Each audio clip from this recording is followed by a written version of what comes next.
Bonjour, j'espère que vous allez bien en ce mois de décembre. Le mois de décembre est le mois qui contient le jour le plus court. Il y a peu de lumière du jour et cela peut parfois être angoissant pour certaines personnes. Mais rappelez-vous que la lumière est toujours là et c'est d'ailleurs pour cela qu'on a tant de plaisir à allumer des lumières chez soi, à allumer des bougies, à faire un feu de cheminée ou bien à profiter simplement des éclairages lumineux du mois de décembre. Le contenu de cette vidéo m'est directement inspiré de mon âme. Cela fait plusieurs jours que j'ai cette petite voix en moi, la petite voix de mon âme, mon intuition ou cette partie de moi qui est toujours connectée à la source, qui est toujours connectée à la lumière, qui me dit « Sophie, partage ce que tu as vécu. Partage-le parce que cela pourra aider un grand nombre de personnes à garder la foi, à ne jamais baisser les bras et surtout à croire au miracle. » Oui, j'ai vécu plusieurs miracles dans ma vie. Et aujourd'hui, je souhaiterais partager le plus beau miracle qu'il m'ait été donné de vivre. Et je sais aujourd'hui que ce miracle ne m'est pas tombé dessus de façon aléatoire. Ce miracle n'est pas extérieur à moi. Aujourd'hui, lorsque j'observe ce miracle avec une conscience peut-être plus élevée, avec un regard plus éclairé, avec aussi plus de maturité, plus d'expérience. Après avoir cheminé tout au long de ces années, je sais que ce miracle, je l'ai créé. J'espère vraiment que cette vidéo vous redonnera l'espoir dont vous avez besoin, vous aidera à rallumer la flamme dans votre cœur. Alors même si aujourd'hui vous êtes perdu, déboussolé, perturbé, que vous avez l'impression que c'est perdu, que vous n'y arriverez pas ou plus, qu'il n'y a plus d'espoir, eh bien, dites-vous que tout est possible. Et je trouve que les partages d'expériences nous aident énormément à avoir cette foi. Parce que lorsque l'on sait que c'est arrivé à d'autres personnes, eh bien l'on sait que cela peut nous arriver à nous aussi.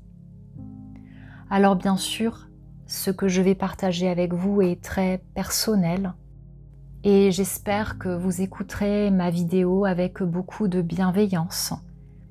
Si le sujet ne vous intéresse pas, vous pouvez bien sûr passer à une autre vidéo. Personne ne vous oblige à m'écouter jusqu'au bout. Dites-vous également que le miracle que j'ai vécu a eu lieu dans un domaine spécifique de ma vie, mais selon vos souhaits de cœur, selon ce que vous souhaitez réaliser, selon vos rêves, vos espoirs, vous pourriez créer le même type de miracle dans n'importe quel domaine de votre vie, que ce soit au niveau de la santé, au niveau relationnel, au niveau de votre abondance matérielle et financière, au niveau familial, au niveau amical. Alors voilà, je me livre à vous aujourd'hui en cette période que j'affectionne tout particulièrement, le mois de décembre, qui est mon mois préféré. Il y a plusieurs années déjà, mon souhait était de devenir maman et j'avais alors 28 ans. Comme beaucoup de femmes à cet âge-là, on s'imagine que ça arrivera vite, que tout sera facile et on se projette. Mais au bout de quelques mois, je n'étais toujours pas enceinte. Et bien sûr, je me suis laissée envahir par la peur de ne pas y arriver, la peur d'avoir un problème physique. Les mois se sont égrenés et je voyais mes cycles de plus en plus irréguliers, à tel point que je n'avais plus mes règles et c'était très déstabilisant. Et plus le temps passait et plus je paniquais à l'idée de ne pouvoir être maman. Et un jour, face à ces cycles complètement perturbés, j'ai pris la décision d'en parler à ma gynécologue et elle m'a alors fait toute une série d'analyses pour vérifier si tout fonctionnait correctement. J'avais fait ces analyses au mois de novembre et je me souviens encore très bien de cette date. Le 27 novembre, j'ai reçu un courrier et je l'ai ouvert. Et là, mon univers s'est effondré. Le courrier était glacial, cinglant. Ma gynécologue m'annonçait froidement qu'au vu des analyses, je ne pouvais pas être enceinte, en précisant tout de même tout en bas du courrier, sauf si je procédais à des traitements. J'étais, comme vous l'imaginez, dans un état de détresse totale. Ce qui était le plus difficile pour moi, c'était la froideur du courrier, qui ne semblait pas laisser beaucoup d'espoir. Et c'est vrai qu'à ce moment-là, je n'étais pas forcément pour les traitements. En tout cas, je n'étais pas prête à l'entendre. C'était trop brutal pour moi. J'ai beaucoup pleuré, je me suis effondrée et j'ai essayé d'appeler ma gynécologue. Je suis tombée sur son secrétariat et j'ai demandé à parler à ma gynécologue de ce courrier.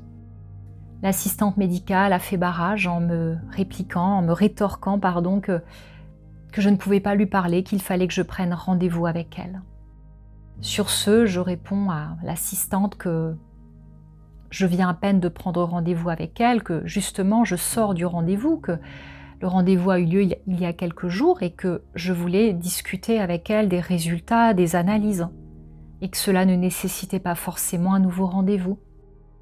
Mais l'assistante restait ferme, je ne pouvais pas parler à ma gynécologue sans prendre un nouveau rendez-vous avec elle, ce qui m'a laissée dans une détresse totale face à ce courrier. Et je fais d'ailleurs une parenthèse par rapport à cette détresse émotionnelle dans laquelle l'on se retrouve parfois lorsque l'on reçoit un courrier médical et qu'aucun être humain ne nous l'explique, ne nous le commente, qu'aucun être humain ne vient nous rassurer sur son contenu. Ce jour-là, j'ai compris que ma gynécologue n'était pas du tout adaptée à ce que j'attendais d'une gynécologue. Parce que pour moi, il y a les compétences techniques d'un médecin, mais il y a aussi ses compétences de cœur, sa capacité à être à l'écoute, sa capacité à faire preuve d'empathie et de compassion. Ce jour-là, j'ai pris la décision de ne plus retourner chez cette gynécologue, mais j'ai surtout pris la décision de refuser ce diagnostic. Je ne sais pas comment vous l'expliquer. C'était il y a plus de 10 ans, mais je me souviens que j'avais cette force en moi, comme une force surhumaine, comme si ce n'était pas cette partie de moi qui venait d'apprendre la mauvaise nouvelle, cette partie de moi qui était effondrée. Il y avait une autre partie de moi, cette partie de moi qui était connectée au grand tout, qui avait décidé à ce moment-là de ne pas accepter le verdict, de ne pas accepter ce courrier, de ne pas accepter ce que cette gynécologue voulait me faire croire. Et ce qui m'a beaucoup aidée, c'est qu'à partir du 27 novembre, nous rentrions dans la période de l'année que je préfère, la période de l'Avent, ce mois de décembre durant lequel il règne une certaine magie. Et quand je parle de magie, bien sûr, il ne s'agit pas de l'aspect superficiel des fêtes qu'on essaie de nous vendre avec les cadeaux, les lumières artificielles, la surconsommation. Non, c'est vraiment cette énergie particulière qu'on retrouve au mois de décembre. Cette énergie d'ouverture du cœur, cette énergie du tout est possible. On sent vraiment qu'en décembre, tout est possible, que les miracles existent et on a envie d'y croire. Alors bien sûr, Le fait qu'il y ait des décorations de Noël, qu'il y ait des lumières partout, ça aide énormément. En tout cas, je me souviens avoir vraiment laissé tout cela de côté, même si sur le moment j'étais effondrée. J'ai réussi à changer mon état d'esprit. Je me souviens très bien avoir acheté des pierres. J'avais acheté du quartz rose et d'autres pierres. Et j'avais pris la décision d'offrir des petites pierres aux membres de ma famille. J'avais pris grand soin de faire des cadeaux du cœur. Ça m'avait beaucoup occupé l'esprit, à tel point que je me sentais bien. Je devais avoir une vibration très haute à ce moment-là. C'est-à-dire que je n'étais plus dans l'énergie de la déception, de la tristesse, de l'impuissance, mais j'étais pleinement dans le moment présent. Et je profitais de chaque moment, de chaque instant. Je me souviens aussi que je me réjouissais beaucoup pour les fêtes de Noël cette année-là parce que nous avions prévu une grande fête de famille et vraiment j'avais beaucoup de joie à l'idée de vivre ces moments-là. Je m'étais en quelque sorte oubliée. J'étais dans des émotions de joie, d'allégresse, de légèreté.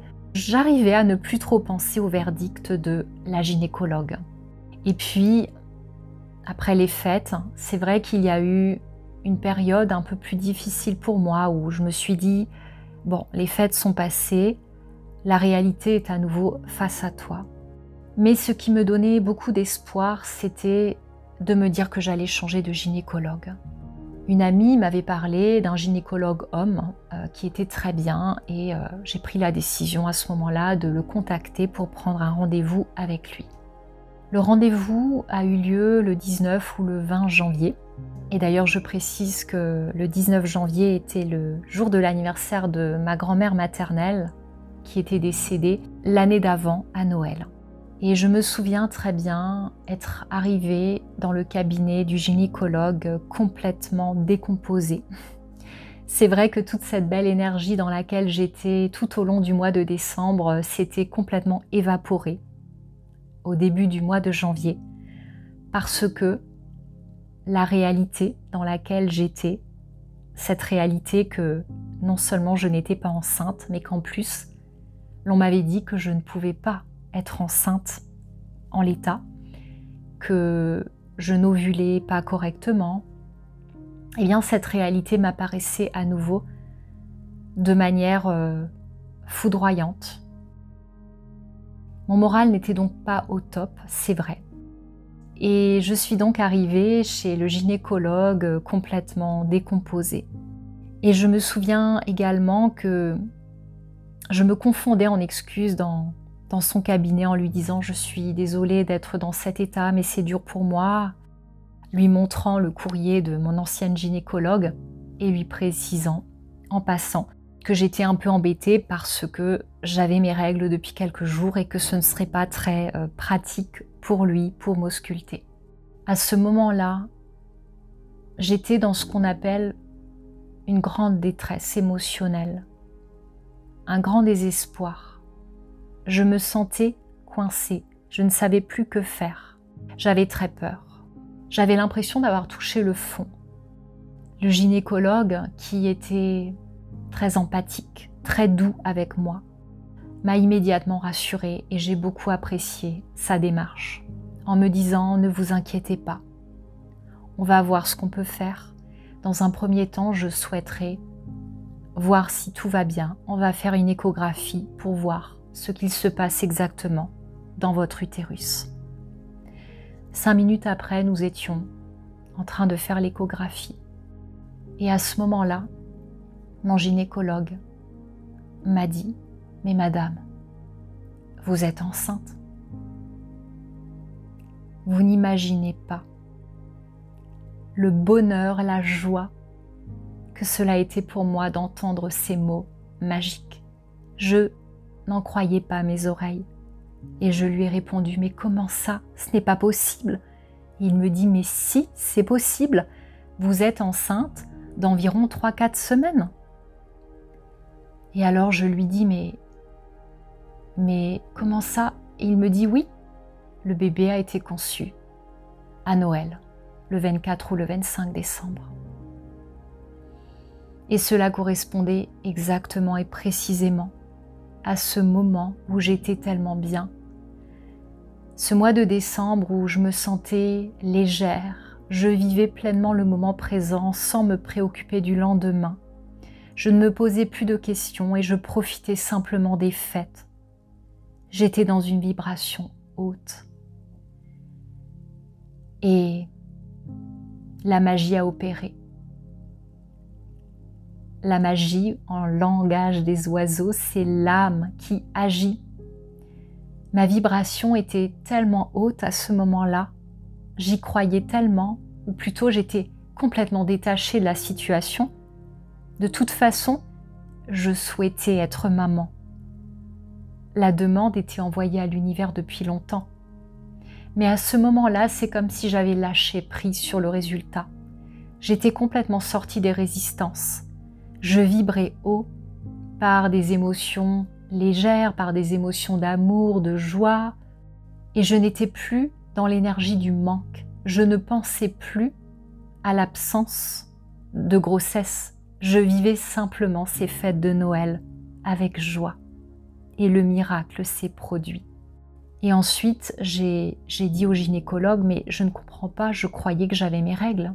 Et c'est là qu'il m'a dit non, en fait, vous n'avez pas vos règles, vous avez un léger décollement du placenta. Mais ne vous inquiétez pas, ça devrait tenir. Alors il est vrai que j'ai eu encore un peu de stress pendant quelques semaines parce que les saignements ont continué. Le placenta n'était pas... le décollement du placenta a duré quelque temps, mais tout cela s'est résorbé environ à 2 mois et demi de grossesse. En tout cas, ça a été le plus beau jour de ma vie. Croyez-moi que jamais je n'aurais imaginé être enceinte en me rendant chez ce gynécologue. Il est vrai qu'au moment où je suis allée le voir, je vibrais bas. J'étais vraiment dans de très très basses fréquences vibratoires. J'avais des pensées très négatives, des croyances très limitantes. J'étais dans des émotions qui vibraient bas, des émotions de peur, de tristesse, d'impuissance, de découragement. Mais au moment où ma fille a été conçue, j'étais dans de hautes vibrations. Le miracle a donc eu lieu au moment où j'ai élevé ma fréquence vibratoire. Je pense que j'ai fait comme un saut quantique à ce moment-là, grâce à cette magie du mois de décembre. J'ai réussi à faire croire à mon cerveau que tout était déjà là. En réalité, j'étais tellement bien au mois de décembre que mon souhait ne pouvait que se réaliser. Parce que lorsque l'on a un souhait, une fois que la demande est émise à l'univers, il est important de savoir accueillir la réalisation de son souhait. Et je dirais que c'est là où c'est souvent le plus difficile. Faire la demande, c'est facile. Quand on veut quelque chose, on peut faire la demande de différentes façons, par notre intention. Mais ensuite, pour pouvoir voir son souhait se réaliser, se concrétiser dans la matière, pour voir le potentiel énergétique devenir une réalité tangible dans notre vie, il est important de vibrer à la bonne fréquence. Parce que le potentiel énergétique de ce que l'on veut a une certaine fréquence vibratoire. Et selon le jeu de la loi de l'attraction ou de la loi de la résonance, pour que nous puissions manifester dans notre vie ce que nous souhaitons, nous devons vibrer à la même fréquence que ce que nous souhaitons. Et c'est exactement ce qu'il s'est passé pour moi. Alors bien sûr, dans le cas d'une grossesse, cela va au-delà puisqu'il s'agit de l'arrivée d'une âme dans notre vie. Et vous savez, je pense que tout cela s'est défini bien en amont. Avant notre incarnation sur Terre, nous prévoyons ce qu'on appelle des contrats d'âme. Nous prévoyons que nous allons nous retrouver dans cette vie en tant que mari et femme, en tant que conjoint, conjointe, en tant que frère et sœur, en tant que maman et enfant, ou bien en tant que meilleurs amis. Alors, bien sûr que cette petite âme qui est arrivée en tant que ma fille, le jour de Noël, elle savait qu'elle viendrait. Mais moi, je l'avais oubliée parce que, étant pleinement incarnée dans mon corps, Et subissant comme tout le monde le voile de l'oubli, je ne savais pas que cette âme viendrait tôt ou tard. Mais peut-être que, en lâchant prise, en étant dans la joie, la confiance, j'ai réussi à la faire venir plus rapidement. Peut-être que si j'étais restée dans des énergies de basse fréquence, eh bien, je serais passée par une période plus difficile d'attente, de traitements hormonaux et autres, de FIV. Eh bien, je n'ai pas eu besoin de passer par là, parce que je vibrais à la bonne fréquence. J'espère vraiment que mon histoire, mon partage, vous aidera à garder la foi, quoi qu'il arrive.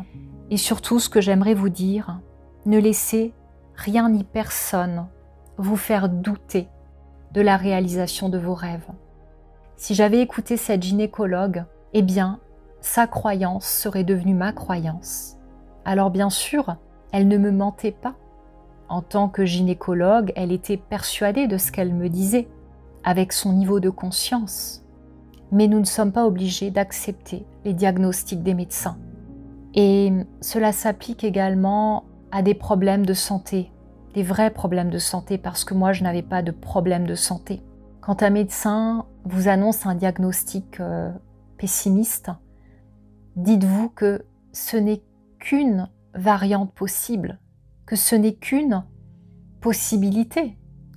Vous savez, il existe de nombreuses lignes temporelles, le champ des possibles. Bien sûr que pour tout le monde, il existe une ligne temporelle ou une ligne de temps dans laquelle nous sommes malades ou dans laquelle nous vivons la pauvreté, la tristesse, la solitude. Mais il existe également de nombreuses lignes de temps dans lesquelles nous sommes en pleine santé, dans lesquelles nous pouvons guérir, dans lesquelles nous sommes épanouis, dans lesquelles nous vivons l'abondance de joie, d'amour, l'abondance matérielle et financière, dans laquelle nous sommes fertiles et en tant que femmes ou en tant qu'hommes bien sûr et avons des enfants.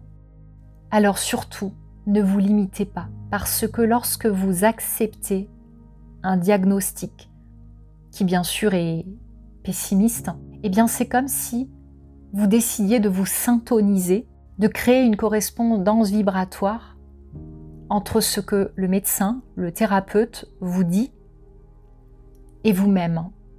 Et de cette façon, vous acceptez le verdict, le diagnostic, et vous le créez. Voilà, je voulais vous faire ce cadeau en ce mois de décembre pour vous redonner l'espoir. Parce que je sais à quel point c'est important. Et parfois, le fait de tomber sur une vidéo de ce type, ça peut nous sauver. Ça peut nous sauver de la dépression, de l'effondrement intérieur, de la détresse. À l'époque, il n'y avait pas encore YouTube. Je n'étais pas encore énergéticienne comme je le suis aujourd'hui. Je n'accompagnais pas encore des personnes comme je le fais aujourd'hui. Et c'est vrai que il ne me serait pas venu à l'esprit de comprendre, d'aller au-delà de la simple sphère médicale. Mais aujourd'hui, nous savons très bien qu'il y a de nombreuses raisons pour lesquelles une femme peut avoir des difficultés à tomber enceinte ou bien pour lesquelles nous avons tel ou tel problème, telle ou telle maladie, tel ou tel blocage. Bien souvent, il y a une facette ou je dirais un aspect émotionnel ou bien il peut y avoir une mémoire qui bloque en nous, une mémoire transgénérationnelle, une mémoire d'une autre vie, il peut y avoir des croyances limitantes, il peut y avoir quelque chose qui bloque parce qu'en réalité tout est possible. Nous sommes des créateurs en puissance et nous sommes surtout des êtres illimités, nous pouvons absolument tout réaliser.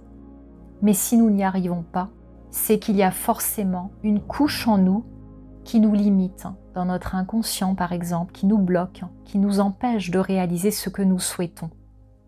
Mais ce n'est jamais l'extérieur qui nous empêche de réaliser nos souhaits, ça vient toujours de nous. Tout est toujours une question de vibration.